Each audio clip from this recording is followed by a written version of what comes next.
Decía en el anterior audio que las asambleas fueron siempre presididas por un sacerdote, es decir, las asambleas eucarísticas, cuando se reunían para la fracción del pan, como se llamaba antes, la celebración eucarística, la Santa Misa. Y lo hacía un sacerdote ordenado, obispo o presbítero. Y esto desde el mismo inicio. Los primeros sacerdotes ordenados fueron los apóstoles en la Última Cena, quienes a su vez pronto ordenaron episcopos, es decir, literalmente los que observan por encima, episcopos, están en posición más elevada para observar, o sea, diríamos supervisores. Y estos obispos ordenaron presbíteros y también, esto ya lo vemos al comienzo en los Hechos de los Apóstoles, ordenaron diáconos, los que estaban al servicio de las mesas, pero que también compartían el anuncio de la palabra. Y el clarísimo ejemplo de esto es el diácono Esteban, San Esteban. No eran ellos, los diáconos, quienes presidían la asamblea, pero sí quienes asistían a los presbíteros. Y a propósito de tareas en la Iglesia, en su primera encíclica, que trataba sobre el amor cristiano, la Deus Caritas Est, del Papa Benedicto, dice en el punto 25, la naturaleza íntima de la Iglesia se expresa en la triple tarea, triple. Anuncio de la palabra de Dios, que eso llama querigma o martiría,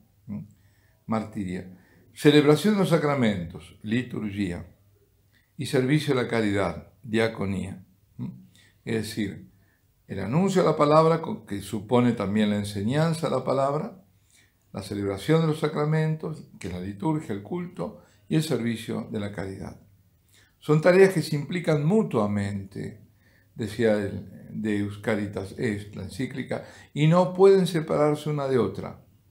Para la Iglesia, la caridad no es una especie de actividad de asistencia social que también se podría dejar a otros, sino que pertenece a su naturaleza y es manifestación irrenunciable de su propia esencia. Eso decía. Es decir, uno hace esa separación para clasificar, pero no es que esté separado. El sacerdote está tanto implicado en la celebración, en la liturgia, como en el anuncio de la palabra, obviamente, y como también en el servicio de la caridad. Y si bien el diácono no podía consagrar, sí estaba implicado en todo lo demás. Entonces, bueno, volviendo a lo anterior, los apóstoles ordenan a obispos y de ahí hasta nuestros días tenemos lo que se llama la sucesión apostólica, sin solución de continuidad, es decir, nunca fue interrumpida, nunca.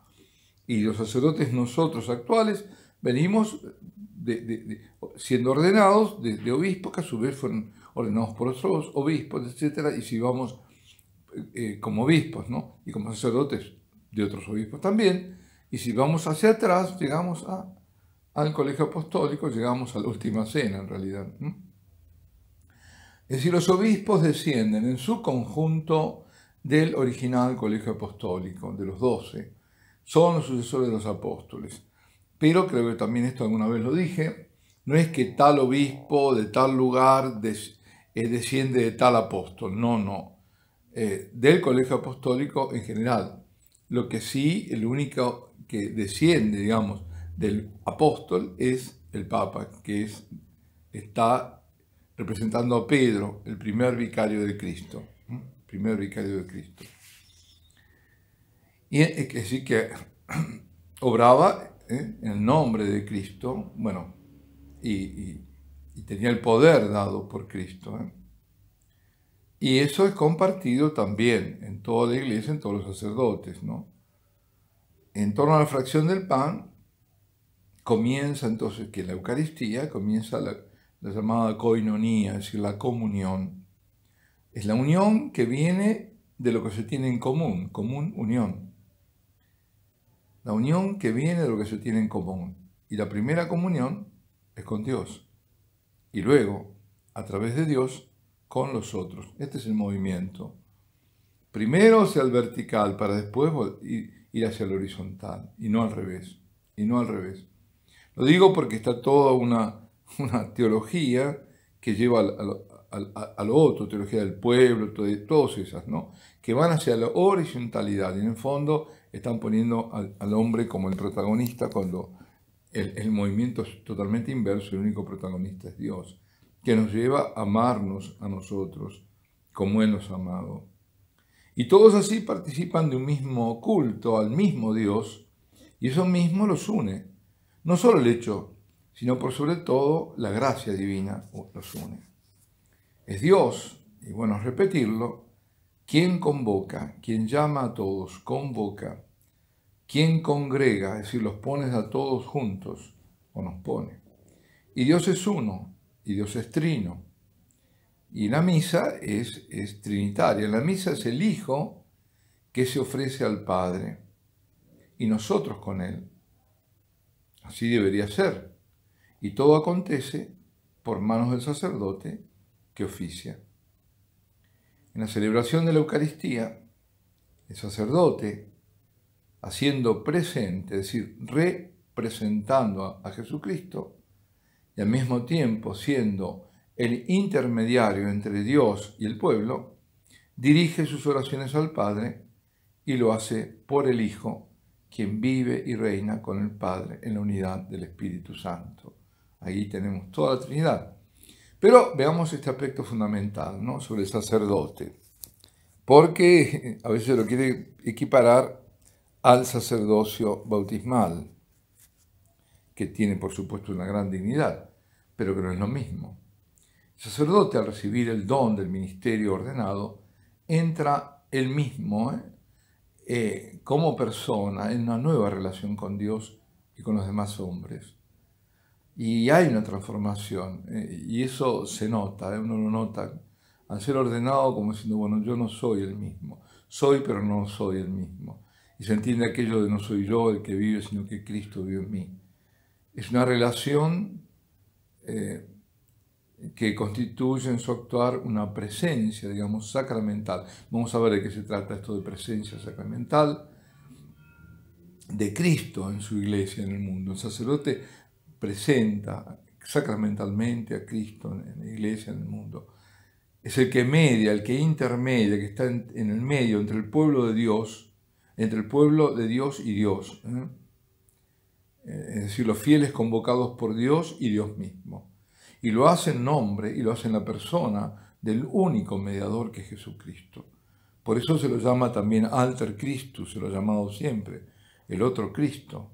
Es decir, es intermediario entre cielo y tierra, es intercesor ante Dios a favor de los hombres. Fijémonos ya al comienzo de la misa, la oración colecta, recoge, me estoy adelantando quizás, ¿no? Toda la oración de toda la asamblea, de todos los fieles, para elevarla al Padre, por Jesucristo y en la unidad del Espíritu Santo. Y lo hace en nombre y en la persona del único mediador, por eso digo Cristo. Y es intercesor y es el conciliador entre Dios y los hombres. Por tanto, vemos la grandeza del don y a qué obliga esta grandeza, porque es una tremenda dignidad absolutamente inmerecida por gracia de Dios, como todo, pero obliga a una vida de santidad. Y eso es la configuración con Cristo. El Santo Papa Juan Pablo II, en la exhortación apostólica Pastores Davo Vobis, os daré pastores, en número 15 escribe: los presbíteros son en la Iglesia y para la Iglesia una representación sacramental de Jesucristo, cabeza y pastor. Proclaman con autoridad su palabra, renuevan sus gestos de perdón y de ofrecimiento de la salvación, principalmente con el bautismo, la penitencia y la Eucaristía. Ejercen, hasta el don total de sí mismos, el cuidado amoroso del rebaño, a que congregan la unidad y conduce al Padre por medio de Cristo y del Espíritu. En una palabra, los presbíteros existen y actúan para el anuncio del Evangelio al mundo y para la edificación de la Iglesia, personificando a Cristo, cabeza y pastor, y en su nombre. Eso lo dijo en esa exhortación apostólica, Pastores Davo Vobis. Es decir, actúan in persona Christi, en la persona de Cristo. Para los que quieran ahondar un poco más, aquí en este pasaje que acabo de leer, está lo que se llama la triple mune, el oficio triple, que es típico del sacerdote, de todo sacerdote y del Papa en especial, y que es lo que se llama munus docendi, es decir, el oficio de enseñar. Por eso se proclama con autoridad la palabra de Dios. El munus santificandi, que es el oficio de santificar a través de los sacramentos, donde se renuevan sus gestos de perdón y de ofrecimiento de salvación. Y luego dice, ejercen el cuidado amoroso del rebaño, ¿no? Que es el munus regendi, es decir, el oficio de conducir al rebaño, a ese rebaño que no es propio, sino que es de Cristo. Acordémonos, el rebaño no es del Papa, no es del sacerdote. A Pedro le dice, apacienta mis ovejas, las ovejas de Cristo. Bueno, o sea que la gran misión del sacerdote, por otra parte, que es insustituible, es la presencia de quien a través de sus acciones permite al Espíritu Santo obrar sí, está permitiendo obrar al Espíritu en los corazones de los hombres y los lleva a participar del reino de Dios. Entonces, presencia sacramental, ¿por qué? Porque la persona y las acciones del sacerdote, del ministro, son ese signo humano por medio del cual Dios actúa y se hace presente a los hombres. Bueno, vamos a dejar aquí, vamos a continuar en un próximo audio. Alabado sea Jesucristo.